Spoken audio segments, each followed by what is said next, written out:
오늘은 새로 시작한 말씀 시리즈 두 번째 시간입니다. 오늘 본문 말씀은 창세기 1장 27절부터 28절까지입니다. 본문 말씀 제목은 책 제목에 따라서 인간이고요. 그런데 제가 먼저 오늘은 1장 26절부터 31절까지 봉독해 드리도록 하겠습니다. 구약 성경 이쪽에 있습니다. 창세기 말씀 1장 26절부터 31절까지 봉독해 드립니다.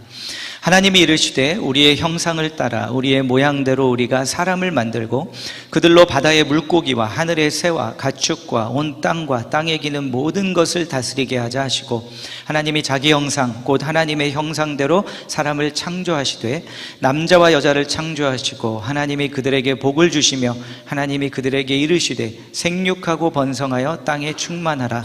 땅을 정복하라. 바다의 물고기와 하늘의 새와 땅에 움직이는 모든 생물을 다스리리라 하시니라.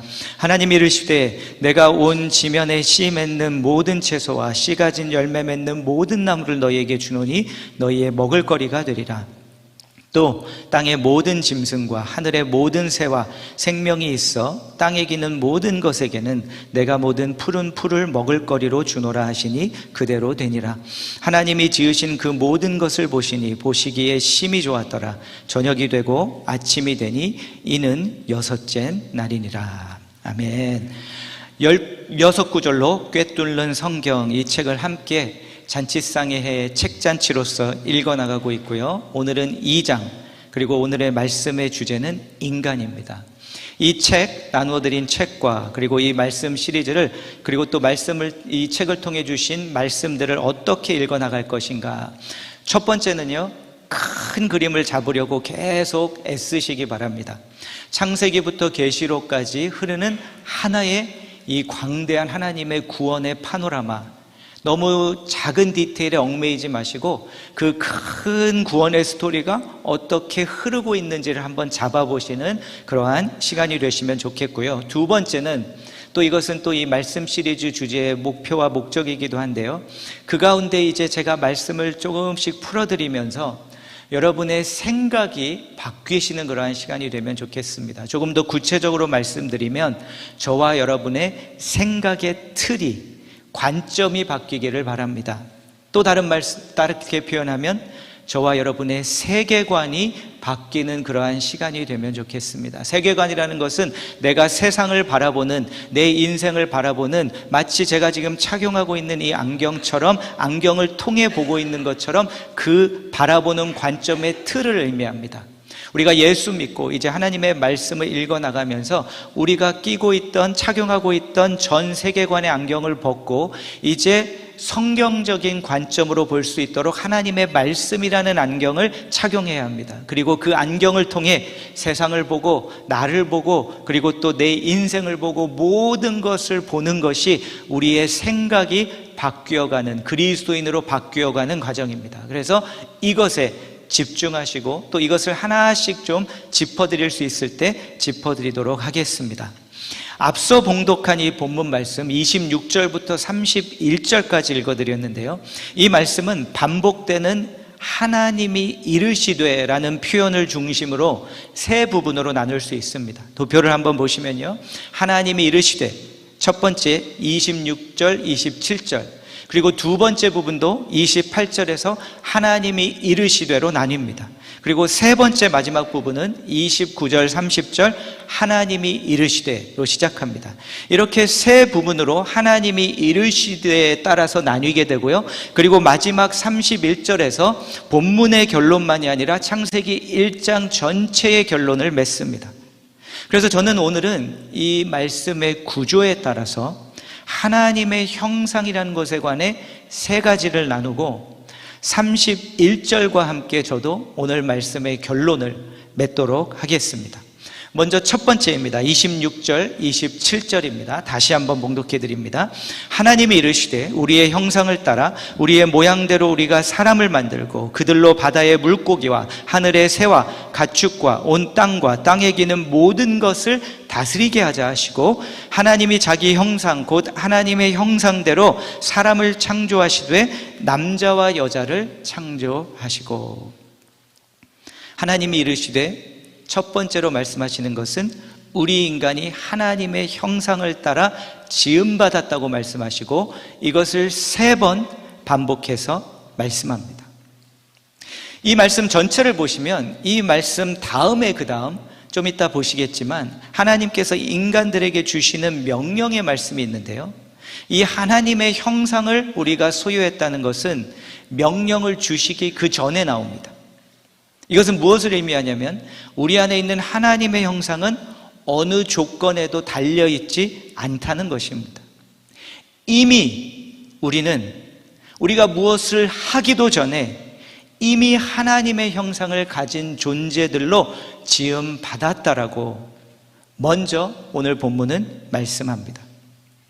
그리고 창조사건 전체를 1장을 보시면요, 창조사건은 6일에 걸쳐서 진행이 됩니다.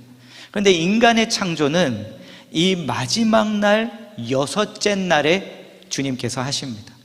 이것은 무엇을 의미하냐면요, 인간의 창조가 하나님의 창조사건 전체의 절정에 다다른 그 순간에 이루어진다는 것입니다. 이렇게 이 하나님의 형상에 관한 내용들을 통해 주님께서는 무엇을 말씀하시는가? 먼저 우리 인간의 가치에 대해서 말씀하시고, 그리고 또 한 가지를 말씀하시는데요, 그것은 뭐냐면 우리 안에 있는 이 하나님의 형상은 내재적이라는 것입니다. 조건적이 아닙니다. 상황적도 아닙니다. 우리의 가치는 무조건적입니다. 무엇을 우리가 잘해서 하나님의 형상을 평가를 받아서 부여받는 게 아니라 그 어느 것도 하기 전에 하나님께서 우리 안에 하나님의 형상을 가진 자들로 만드셨다는 사실입니다. 여러분, 한 아기가 태어나면 그 아기가 부모를 이미 닮아서 나오나요? 그렇지 않고 나오나요? 처음 나왔을 때는 인정하고 싶지 않으시죠? 태어날 때부터 이미 부모의 형상을 갖고 태어납니다. 재밌는 사진이 있어서 제가 이제 저희 집에 있는 세 여인들에게 이 사진을 제가 교회에 있어서 이따가 보내줬는데요, 한번 사진을 보시면 어느 한 여자아이가 입고 있는 옷 뒤에 이렇게 써 있습니다. My dad gets mad at me, but I am literally him as a girl. 무슨 뜻이냐면요, 아빠가 나에게 화를 내지만 난 그냥 아빠의 여자 버전일 뿐이야. 제가 왜 이 사진을 보냈을까요? 저희 집에 있는 여인들에게 인정하지 않을 수 없어서. 그랬더니 누구라고 밝히진 않겠지만 한 녀석이 True. 제가 말씀드렸는데 정말 저는 그것을 인정한 지는 좀 오래됐습니다. 얘가 나 닮아서 이러고 있다는 것을 인정은 하는데, 근래에 또 하나님께서 얼마 전에도 말씀드렸는데, 그러니 자꾸 바꾸려고 하지 말고 좀 표현을 더 해라. 좋다고, 사랑한다고. 그래서 노력을 하고 있는데요, 이게 하나님이 보여주신 거기도 하고요. 근데 맞습니다. 얘가 저 닮아서 태어난 겁니다. 그런데 육신의 아비 된 저는 그것을 보고 때로는, 물론 그 친구를 위한 거지만 때로는 좀 바뀌어라고, 바뀌어야 한다고 막 질책도 하지만 하나님은 저와 여러분을 보시면서 그렇게 말씀하지 않으십니다. 네 안에 있는 나의 형상은 네가 무엇을 한다고 해서 생기고 없어지는 게 아니다. 사라지는 것이 아니라 네 안에는 항상 어떤 상황에서도 어떤 일이 있어도 내 형상이 네 안에 있고, 그렇기에 너는 나의 소중한 존재다라고 주님께서 말씀하십니다. 이것이 하나님의 형상의 의미입니다. 지난주에 창조 사건에 대해서 말씀드리면서 이 성경의 창조 사건은 그 고대 근동의 시대를 초월하는 말씀이라고 말씀드렸는데요, 오늘 본문도 마찬가지입니다. 여러분, 고대 근동에서 다른 민족들의 창조 사건 이야기나 신화를 읽어보면 그들 문화 속에는 어떤 사상이 있냐면요, 신의 형상은 오직 남성들만, 그 중에서도 왕들만 신의 형상을 가졌고, 그러니 이스라엘 백성들은 애굽에서 다 그냥 가치 없는 종들인 겁니다. 그런데 오늘 본문 말씀을 보면 하나님께서 인간을 하나님의 형상을 따라 창조하셨는데 남자, 여자 함께 있습니다. 물론 더 이상 이제 우리 사회가 그렇진 않지만 우리는 역사적으로 여성들을 동등하지 않은 존재라고 여겼던 시대가 있었잖아요. 아닙니다. 성경적이지 않습니다. 조금이라도 내 마음속에 그런 생각이 조금이라도 남아있는 분이 있으시다면 바로 여기서 제가 성경적 세계관으로 생각의 틀을 바꾸셔야 한다는 겁니다. 남자든 여자든 어떤 위치에 있든 얼만큼 갖고 있든 않든 성경은 그것과 상관없이 모든 인간은 하나님의 형상을 가진 소중한 자들이라고, 가치 있는 자들이라고 말씀합니다. 이 아침 여러분께 질문합니다. 여러분은 나 자신을 향한 가치를 무엇에 두고 있습니까? 나 자신을 과소평가하는 것을 넘어서 마음속에서 드러내진 않지만 나 자신을 비하하고 있지는 않으십니까? 아니면 무시받지 않기 위해서 가치를 부여한다는 생각되는 것을 붙들고 쫓아가고 어떻게든 그것을 얻어보려고 힘들게 살아가고 계시지는 않으십니까? 또 어떤 분들에게는 나의 가치를 인정하지 못하는 것이 평생의 싸움인 분도 있을 수 있습니다. 또 어떤 분들은 그 마음이 일어난 것이 근래에 일어난 일과 경험한 체험 때문일 수도 있습니다. 나에게 일어난 사건, 아니면 어떤 사람이 나에게 한 말, 행동, 이것 때문에 정말 내가 가치가 별로 없는 존재인가 하고 나 자신의 가치를 의심하고 있는 분들도 있을지 모르겠습니다. 또 그뿐 아니라 내가 아니라 내 주위에 있는 이들에게 일어난 일들 때문에 그것을 보면서 내 가치가 낮게 여겨지는 분도 있지는 않으십니까? 여러분, 이웃 사촌이 땅을 사면 괜히 배 아픈 게 아닙니다. 내 이웃들을 보면서 나와 별 차이도 없고, 아니 솔직히 말하면 내가 더 배웠는데, 솔직히 내가 더 앞서갔었는데, 그런데 왜 저 사람이 나보다 앞서가고 있고 더 잘하고 있고 더 벌고 더 성공하고 있지? 상대적으로 나를 비교하면서 내 가치를 바닥에 떨어뜨리고 있는 분은 혹시 계시지 않습니까? 여러분은 다른 이들을 바라볼 때 무엇을 기준으로 그들의 가치를 매기십니까? 어떤 인종인지, 어떤 성별인지, 성공했는지 안 했는지, 재물이 있는지 없는지, 외모가 좋은지 안 좋은지, 모든 사람은 하나님의 형상으로 지음받았습니다. 그것들과 상관없이 이것이 성경적 세계관이요 인간론입니다. 여러분, 우리 한국 사람들은 코리안 자부심이 대단하잖아요. 저 어렸을 때 오래됐지만 한국에서 배우고 왔습니다. 사계절이 뚜렷한 나라, 역사적으로 대단한 민족, 막 그 자부심을 가지고 캐나다에 왔는데 처음으로 제가 캐나다에서 인종차별을 경험했을 때 충격적이었습니다. 아, 내가 내 인종 때문에 차별을 받을 수가 있는 거구나. 단 한 번도 인종 때문에 경험한 적이 없는데 캐나다 와서 그걸 경험했을 때 충격적이었습니다. 이제는 알지 않습니까, 우리가? 이제는 알지 않습니까? 물론 그들과 우리가 종교가 다르고 그들이 틀린 것도 우리가 알고 있고 하지만 그런 걸 떠나 모든 인간은 그 안에 하나님의 형상이 있고 가치 있는 존재들입니다. 모든 이들을 하나님의 형상으로 소유한 자로 본다는 것, 이것을 많이 고민을 했습니다. 이것을 실질적으로 내가 그냥 붕 뜬 그런 것이 아니라 어떻게 이것을 적용하고 살아볼 수 있을까 했을 때 저는 딱 한 단어로 정리를 해주시면서 그 단어로 살려고 애는 씁니다. 그건 뭐냐면 존중입니다. 저는 하나님의 형상을 소유한 이들로 모든 이들을 대한다는 것의 핵심에는 존중이 있다고 생각합니다. 모든 이들을 존중하는 것. 여러분, 저를 존중해 주시는 것을 제가 잘 알고 있는데요, 존중해 주셔서 너무 감사드립니다. 그런데 목사라 존중해 주지 마시고 사람이어서 존중해 주십시오. 한 인간이기 때문에 존중해 주십시오.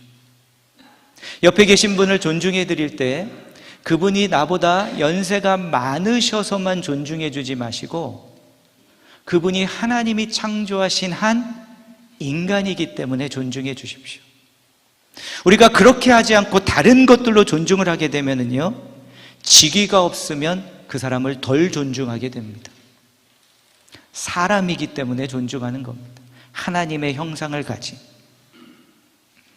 우리가 나이에 따라 어느 사람을 존중하고 존중하지 않으면 나이가 적으면 존중하지 않아도 된다는 결과를 가져올 수 있습니다. 모든 사람을 사람이기 때문에, 인간이기 때문에 그 자체만으로 존중해 주십시오. 여러분, 서구 사회가 이제 주님을 떠나버리고 해서 이제 이런 그 길을 가고 있는데, 원래 서구 사회는 기독교를 바탕으로 세워진 문화입니다. 그래서 서구 사회 문화들을 잘 깊숙이 들어가다 보면 그 핵심에 뭐가 있냐면요, 하나님의 형상이 있습니다. 법이 되었든 이 서구 사회의 교육이 되었든 깊이 들어가서 그 안에 있는 근본과 철학을 보면 하나님의 형상을 모두가 가지고 있다. 그러니 모든 사람이 배울 수 있는 기회가 있어야 한다. 그래서 학교를 세워야 한다. 이래서 학교가 시작된 겁니다. 대학이. 이런 식으로 서구 사회의 뿌리에 있는 이 개념은 뭐냐면, 이 진리, 모든 사람은 하나님의 형상으로 지음받았다는 것. 그래서 오늘 첫 번째로 하나님의 형상에 관해 여러분에게 잊으셨을지 모르니까 말씀드리고 싶은 것은 이건데요, 우리는 모두 하나님의 형상으로 지음받았기에 저와 여러분은, 우리 모두는 가치 있는 존재들입니다. 아멘? 아멘.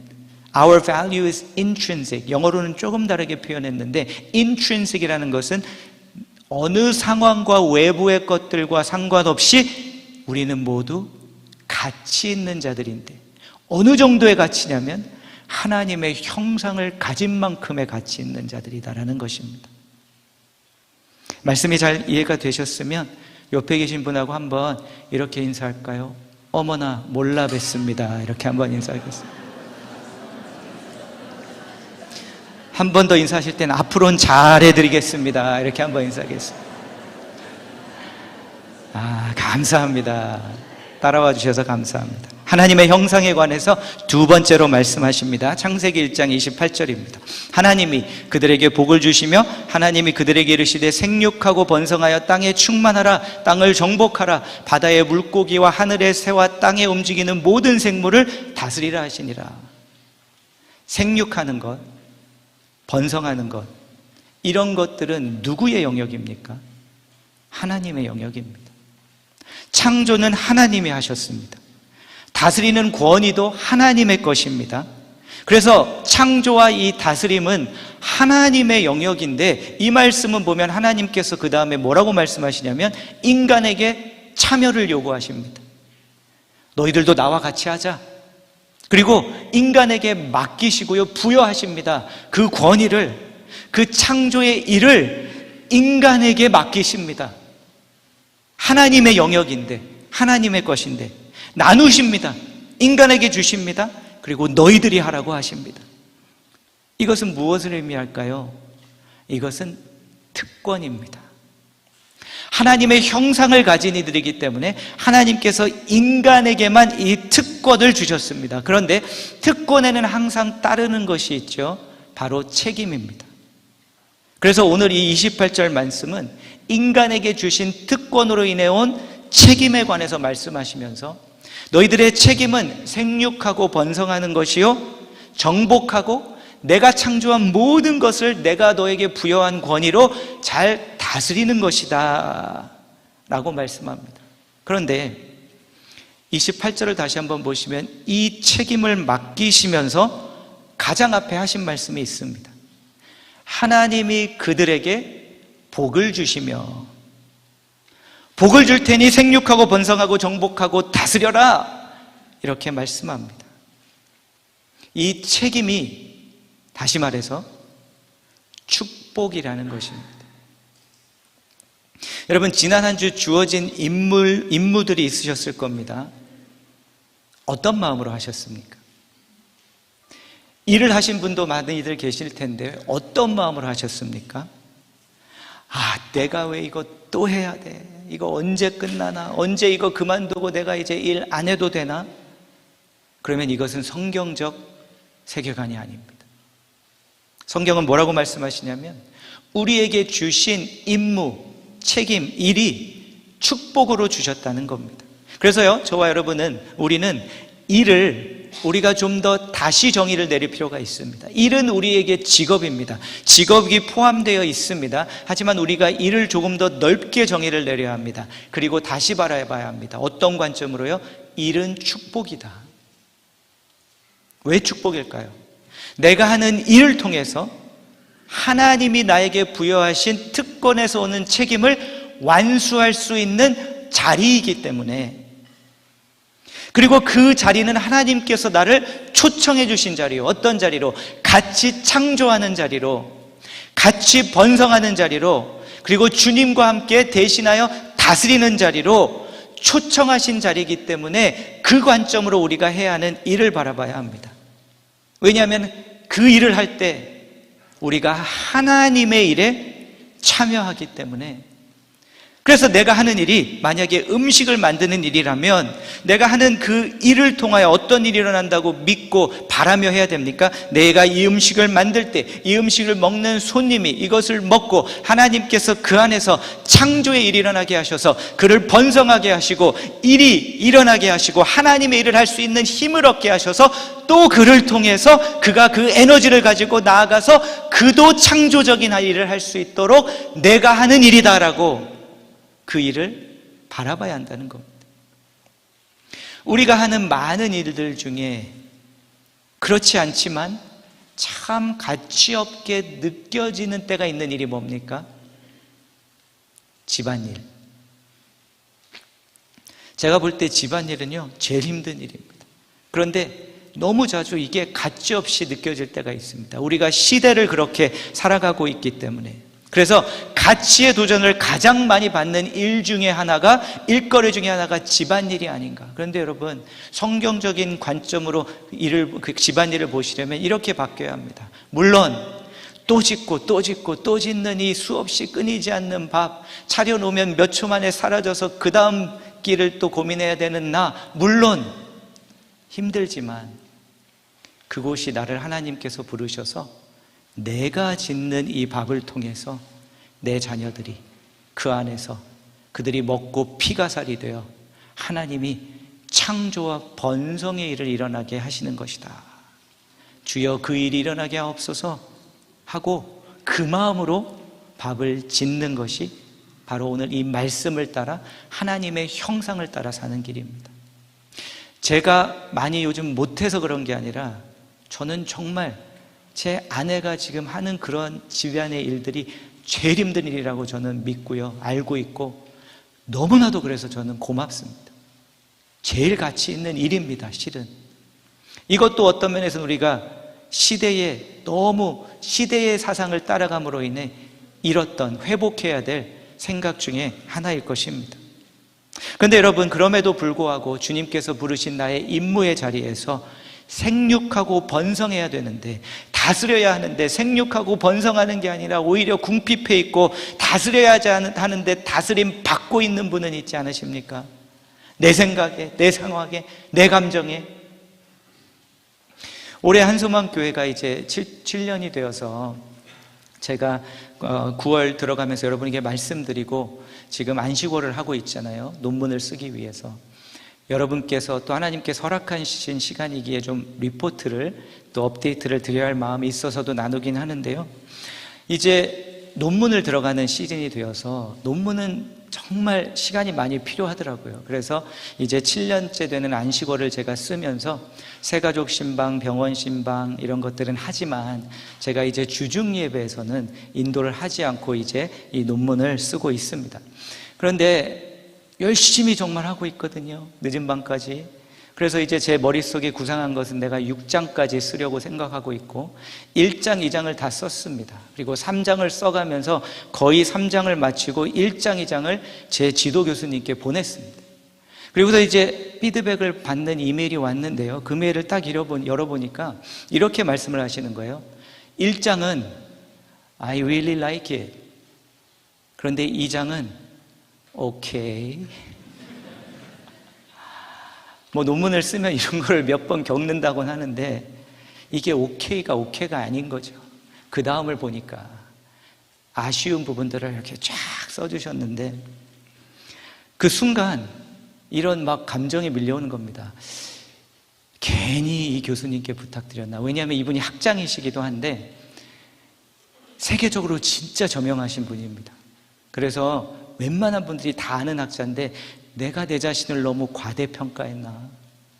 조금 더 좀 쉬운 교수님에 갔어야 되는데 그 순간 내가 너무 자신감에 넘쳤나. 왜 이 교수님께 해달라고 했을까. 그런데 다른 것들은 그나마 이제 괜찮은데요, 제가 시간의 촉박함의 무게가 느껴지는 거예요. 왜냐하면 제가 여러분에게 말씀드렸을 때는 하반기 때 열심히 해서 연말 전에 어느 정도 초안 다 마치고 이제 26년부터는 저 여러분과 함께 두 번째 7년 시즌 들어갑니다. 막 팔 걷어붙이고 열심히 달리려고 막 준비하는데 이렇게 딱 한 번 이게 오니까 이거 어떡하지? 그뿐 아니라 동네방네 온 교회 다 광고해놨는데 못 끝내면 그래서 다스림 받기 시작합니다. 그런데 금세 다시 돌아왔습니다. 진리를 먼저 기억합니다. 진리는 뭡니까? 저의 가치는 이 학위를 끝내느냐 마느냐에 달려 있습니까? 달려 있지 않습니까? 안 달려 있습니다. 제 가치는 이 학위가 없어도 하나님 보시기에 하나님의 형상을 가진 귀한 존재입니다. 그러면서 이 오늘 좀 전 읽은 말씀을 기억하면서 하나님이 이르시되 축복하시면서 그들에게 복을 주시며 하나님께서 나에게 복을 주시며 이 기간과 논문을 주셨구나. 그래서 주일 그 예배를 그 이메일을 받고 예배 다 마친 후에 주일날 그 이메일을 받고 멘붕이 왔다가 바로 그 다음날 월요일 다시 교회 사무실에 가서 앉았습니다. 그리고 숨을 크게 들여 마시고 내가 이 자리를 이 논문을 번성케 하리라, 다시 하리라, 즐기리라, 또 누리리라. 그리고요 열심히 다시 바로 달리기 시작했습니다. 그리고 여러분, 그런 일이 저와 여러분에게 일어날 때 우리가 그것을 다스릴 수 있는 첫 번째 길이 뭔지 아세요? 첫 번째는 말씀을, 진리를 내가 다시 믿는 것이고요, 동시에 또 첫 번째 공동 1위는 뭐냐면 기도하는 겁니다. 기도하면 내가 다스리지 못하던 나의 생각을 다스리는 권위가 나에게 주어집니다. 하나님께서 그것을 부어주십니다. 그래서 내가 다스릴 수 없는 생각, 내 마음, 내 감정, 이것들이 기도의 자리에 가서 앉으면 그것을 다스릴 수 있는 권위로 저와 여러분을 채워주셔서 그것을 내가 다스리기 시작합니다. 믿으십니까? 아멘. 그러니 기도하십시오. 그런 상황이 다가올 때. 저는 논문이지만 여러분은 다른 상황이잖아요. 내 재정 형편, 들은 말, 나의 상황, 풀리지 않는 일들, 그 모든 그 가운데 주신 나의 임무의 자리에서 이번 주 평가서가, 나에 관한 평가서가 좋지 않아서 그 가운데 기도로 그 자리에 나아가서 주님께서 다스려 주시는 것을 경험하십시오. 그리고 오늘 두 번째로 이 말씀을 보면서 여러분이 가지고 계신 모든 하셔야 하는 하나님이 주신 임무들에 관한 생각이 바뀌시면 좋겠습니다. 어떻게 해요? 바로 그것은 하나님께서 우리에게 두 번째입니다. 특권 안에 주신 책임이라는 것. 그리고 그것이 특권이요 축복이라는 것. 어떤 책임이 여러분에게 주어졌습니까? 일터에서, 교회에서, 사역 가운데, 가정에서.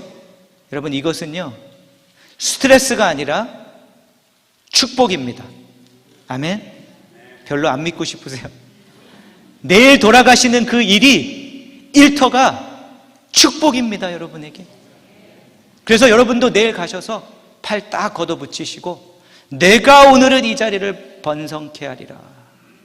나를 다스렸던 금요일 날 가지고 왔던 그 생각, 지친 마음, 낙심한 마음, 오늘은 내가 내 자리에 앉자마자 내 사업체의 문을 열자마자 들어가면서 내가 오늘은 다스림 받지 않고 하나님이 부여주시는 그 권세를 통해 내가 내 상황과 내 마음과 이것을 다스려 내리라. 나를 통해 창조의 사건이 일어날 것이다. 주님께서 나의 손을 통하여, 내가 짓는 밥을 통하여 주님께서 생명이 내 자녀에게서 일어나게 할 것이고, 내가 짓는 밥을 먹으면서 내 남편과 내 아내가, 내 자녀들이 얼마나 하나님이 나를 사랑하시는지 느낄 것이고, 내가 하는 일을 통하여 내 주위에 있는 이들이 나만이 아니라 모두를 번성케 하실 것이라는 것을 믿고 힘차게 그 자리로 들어가시기 바랍니다.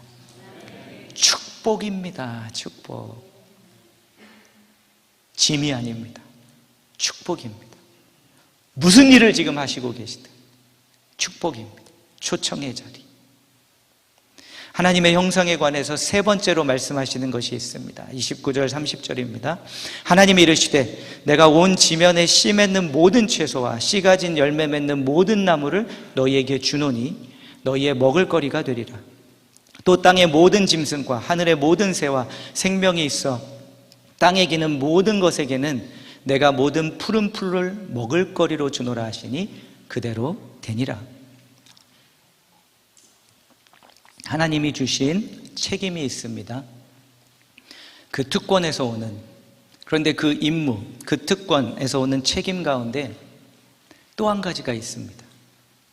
하나님이 주심이 있습니다. 먹을거리로 삼으라고 하십니다. 누구 먹을거리요? 하나님? 하나님 먹을거리로 하라고 하십니까? 너희들 먹을거리로 하라고 하십니까? 너희들 먹을거리로 해라. 온 지면에 씨 맺는 모든 채소와 씨 가진 열매 맺는 모든 나무를 내가 먹을 것이니 이라여 다 갖다 바쳐라가 아니라 너희들이 먹어라. 창조하신 모든 것을 잘 다스리라고 하십니다. 그것을 명령하십니다. 그런데 너희들이 열심히 일해서 그 열매를 맺거든 너희들이 다 먹어라. 혜택을 누가 봅니까? 인간인 우리가 봅니다. 책임을 다하면 그 열매를 뺏어가시는 것이 아니라 너희들 것이라고 그렇게 말씀하십니다. 여러분, 출애굽기 1장 11절에 가면 이스라엘 백성들이 종이었을 때 비돔과 람셋 도시를 건축하는데요, 벽돌 나르고 다 기억하시죠? 그런데 그때 그들이 무엇을 만들었다고 기록하고 있냐면 국고성을 만들었다고 기록합니다. 국고성, 스토어하우스. 누구를 위한 것입니까? 만들기는 이스라엘 백성들이 만들었는데 누가 덕을 봅니까? 애굽 사람들, 애굽 왕이 보는 겁니다. 그런데 우리 창조주 하나님은 다르십니다. 너희들이 이 명령을 듣고 나를 대신하여 열심히 일하고 가꾸고 창조하고 세우고 다스려라. 그런데 열매는 너희들 것이야. 거짓 신들과 다릅니다. 우리 주님은 배고프지 않으십니다. 거짓 신들처럼 일 시켜놓고 착취하지 않으시고 다 너희들 거라고. 근데 여러분, 진실은 뭐냐면 여러분이 가지고 계신 모든 것이 단 1센트 단 하나도 빼지 않고 이게 다 하나님 거거든요. 그런데 우리 주님은 이것을 다 너희들 먹으라고 하셔서 우리가 심지어는 내 것인 것처럼 착각할 정도로 우리에게 다 주십니다.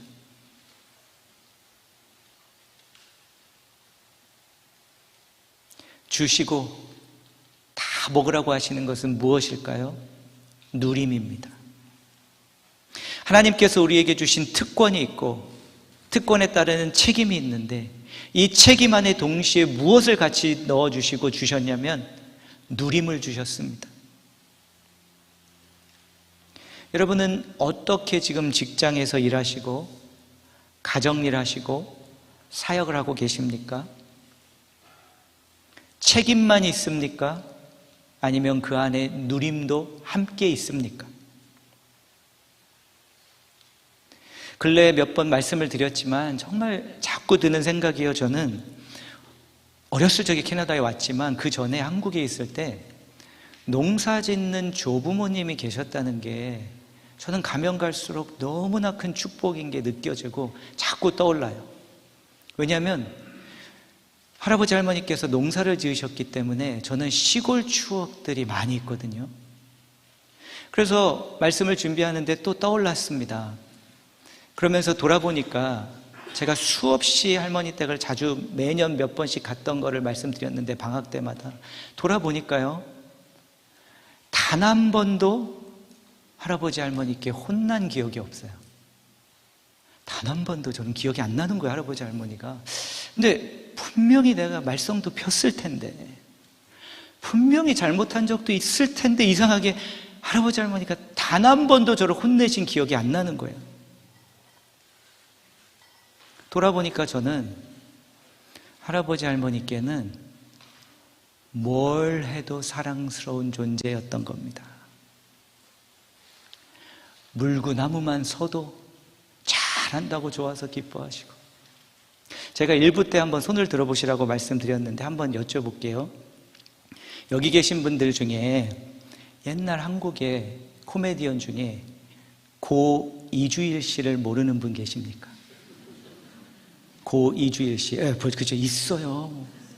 제가 살짝 그럴 거라 생각은 했는데 조금 충격이었어요. 아니, 나도 이제 조금씩 고 이주일 씨를 유튜브에 찾아보면 고 이주일, 한국을 한때를 우리를 시대에 우리를 기쁘게 해주고 즐겁게 해줬던 고 이주일 그 코미디언이 계시잖아요. 다 아시는 분들은 기억날 거예요. 못생겨서 죄송합니다.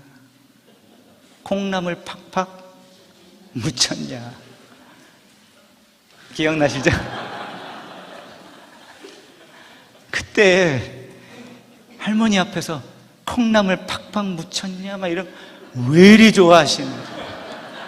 그냥 이쁘대요 그게. 지금 벌써 설마 하시진 않겠죠 하는 눈빛들이 보이는데, 그러면서 그런 생각이 든 겁니다. 하나님께서 특권 안에 주신 책임의 임무의 자리에서 제가 할머니 할아버지 앞에서 춤추듯이 저와 여러분도 춤추듯이 하면 어떨까? 영어 표현에 이런 표현이 있습니다. Dance as if no one is watching you. 아무도 내가 주위에 없다 생각하고 혼자 있으면 별춤 다 추잖아요. 막춤부터 해서 아무도 보지 않는다고 춰라 춤을. 오직 주님만 바라보신다 생각하고, 제가 저희 할아버지 할머니가 보시면서 뭘 해도 기쁠지 알기 때문에 오리공댕이 또 하나 했던 거, 이게 원숭이 얼굴 하는 게 있어요. 이렇게 해가지고 막 그러면 그렇게 할아버지 할머니가 이쁘다고, 야 이놈 새끼야 너 네 동물이 아니야 막 이런 게 안 하시고 이쁘다고 그냥 그렇게 일하시면 어떨까요? 저는 그렇게 논문 쓰고, 여러분은 그렇게 밥 짓고, 그렇게 직장 가셔서 내 테이블 앞에 앉고, 그렇게 손님 대하고, 그렇게 모든 일을 하면 제 할아버지 할머니가 그렇게 좋아하셨던 것처럼 주님께서도 좋아하십니다. 좋아하실 것입니다. 여러분, 마지막 나누기 원하는 것인데요, 하나님께서 우리에게 주신 책임 가운데 누림이 함께 있습니다. 누림이 있다는 것을 잊지 마시고요, 춤을 추는 한 주가 되십시오. 저는 늘 가끔씩 아내에게 그런 얘기 하거든요. 나 오늘 가서 춤 열심히 추고 올게. 난 춤추는 듯이 할 것이다. 일부에서는 이렇게 인사하라고 제가 말씀드렸거든요. 그러면 같이 한번 스텝을 밟아볼까요? 뭐 이렇게 인사하자고 했는데 그렇게 하지 마시고 2부 때는 좀 고상하게 하겠습니다. 옆에 계신 분에게 마지막으로 한 번 더 인사하실 때 Shall we dance? 그러면 영어로는 Certainly. 네, 그리고 부부 되신 분들은 오늘 가셔서 아무도 없다 생각하시고 그냥 춤을 추십시오. 같이 추시면서 당신 내일부터 춤춰. 그러면 당신도 집에서 내일부터 춤춰. 밥 지으면서 주를 위해서. 창조 사건을 6날에 걸쳐서 이루십니다. 그런데 6째 날에 바뀐 것이 있습니다. 인간을 창조하십니다. 그리고 창조하신 모든 것 그 중심에 그 인간을 세우시고 나서 이렇게 말씀하십니다. 31절, 하나님이 지으신 그 모든 것을 보시니 보시기에 심히 좋았더라. 저녁이 되고 아침이 되니 이는 6째 날이니라. 다른 것들을 다 창조하셨는데 인간을 창조하시고 한 가지가 바뀝니다. 그전에는 창조하시고 첫째 날 좋았더라, 좋았더라, 좋았더라. 그런데 마지막으로 인간을 창조하시고 모든 창조가 다 끝나니까 그 다음에 주님이 한 가지를 붙이십니다. 심히 좋았더라. 다 끝난 겁니다. 인간이 그 자리에 서니까.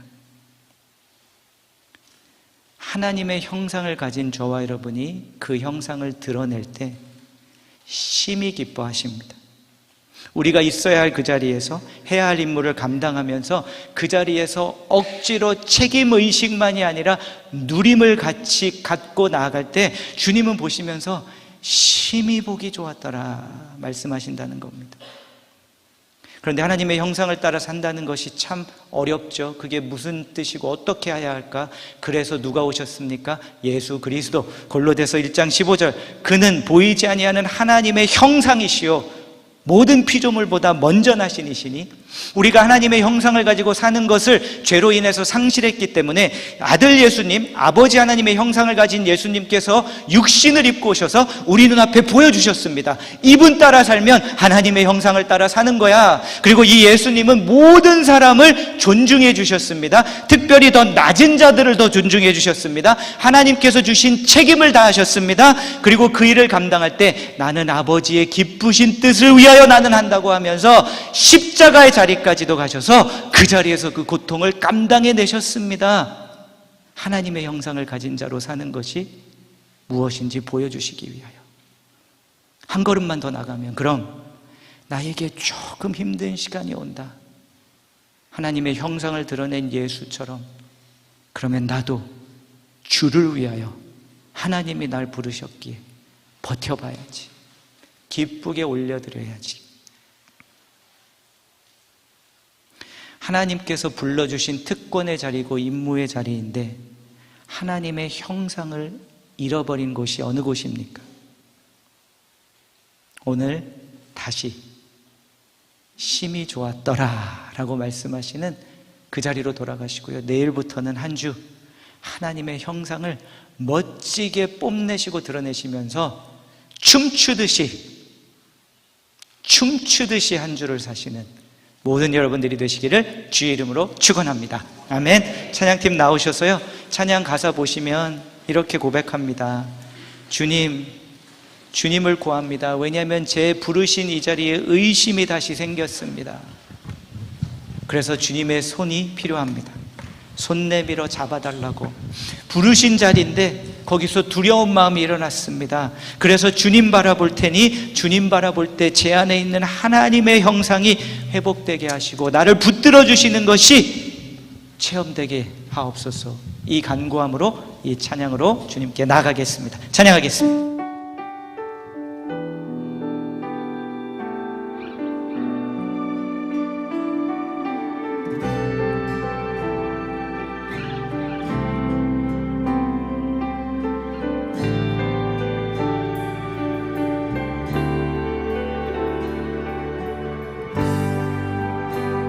찬양합니다. 나의 주님께 찬양 드리며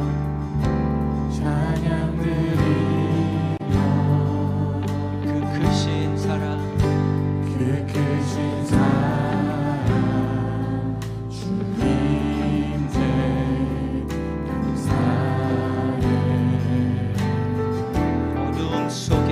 어둠 속에 찾아오시는 주님 찾아오셔서 주님의 영광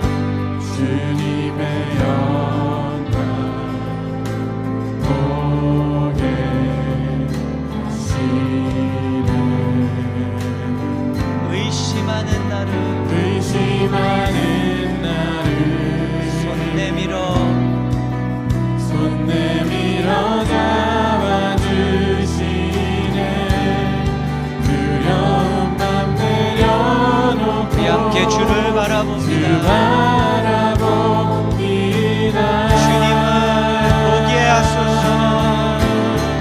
주님을 보게 하소서.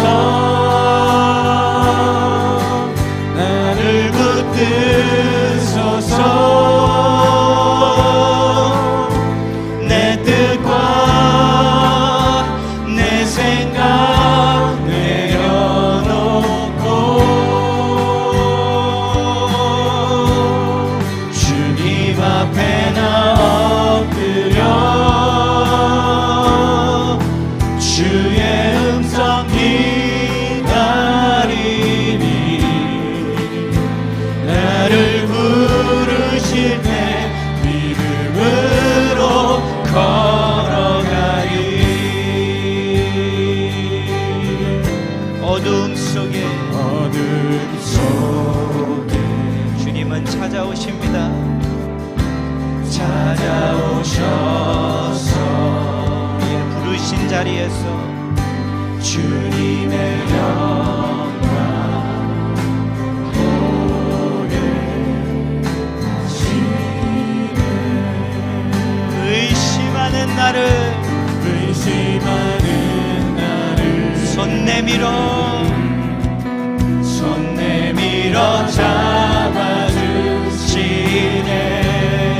두려움만 내려놓읍시다. 바라봅니다.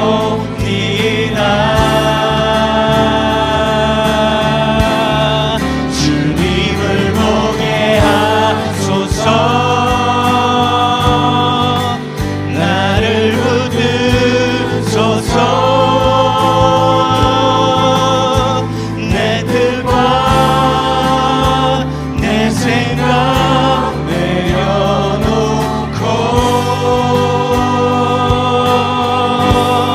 주님 앞에 나 엎드려 주의 음성 기다리니 나를 부르실 때 믿음으로 걸어가리. 주님을 보게 하소서. 나를 붙드소서. 내 뜻과 내 생각 내려놓고 주님 앞에 나 엎드려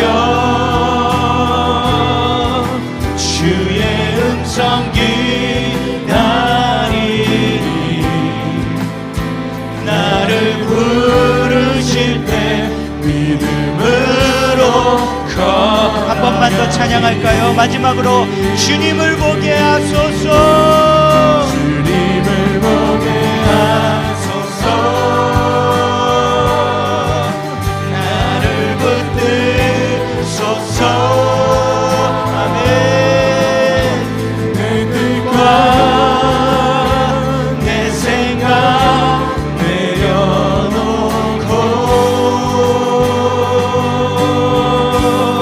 주님 앞에 나 엎드려 주의 음성 기다리니 나를 부르실 때 믿음으로 걸어가리. 나를 부르실 때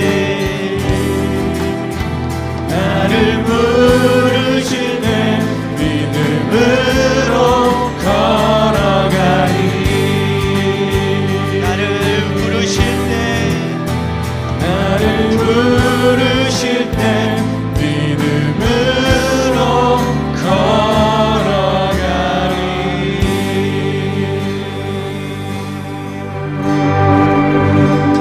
주님께서 나를 부르신 그 자리인데 내가 하나님의 형상을 잊은 곳이 어디입니까?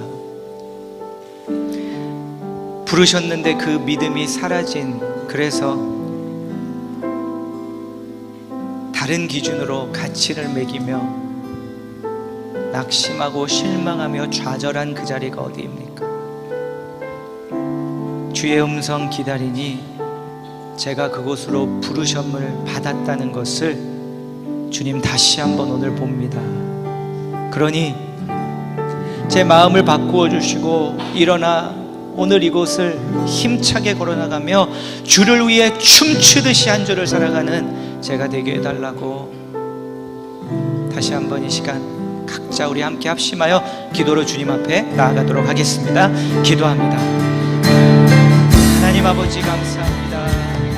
하나님의 형상으로 지음받았는데 그 자리에서 저의 성과를 보며 나는 가치가 없는 자라고, 내 가치가 예전 같지 않다고 낙심하고 좌절하며 자신을 깎아내렸던 제 자신을 용서해 주옵소서. 내가 외모가 이렇지 않기에, 내가 성공했기에 하지 않았기에, 지금 내 형편이 이렇기에 그렇지 못하기에 내 가치가 바닥을 치고 있었다는 그 마음을 주님 회개하며 내려놓으니 이 아침 다시 한번 주의 마음으로, 주의 말씀으로 다시 한번 회복되게 하여 주시옵소서.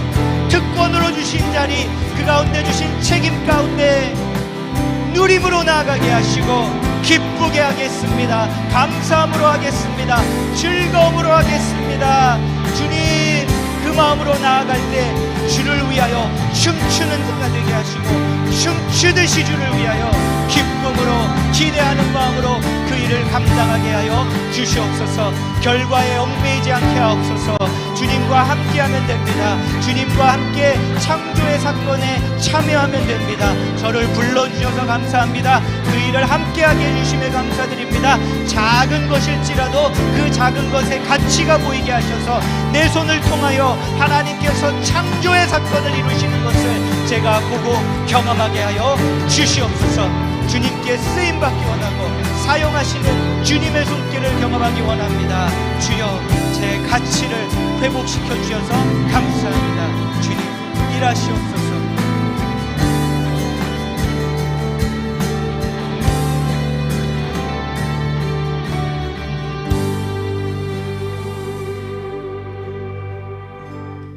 주님은 저희들을 너무나도 가치 있는 하나님의 형상의 존재로 만들어 주셨는데 그 말씀을 믿지 않고 살았던 지난 한 주 저희들을 용서해 주시옵소서. 그 말씀을 믿지 않고 서로를 대했던 저희들을 용서해 주시옵소서. 그리고 이제 그 말씀을 믿겠사오니 저희들이 이제 모두 일어나 한 주 주를 위해 춤추는 다윗 같은 자들이 되게 하여 주옵소서.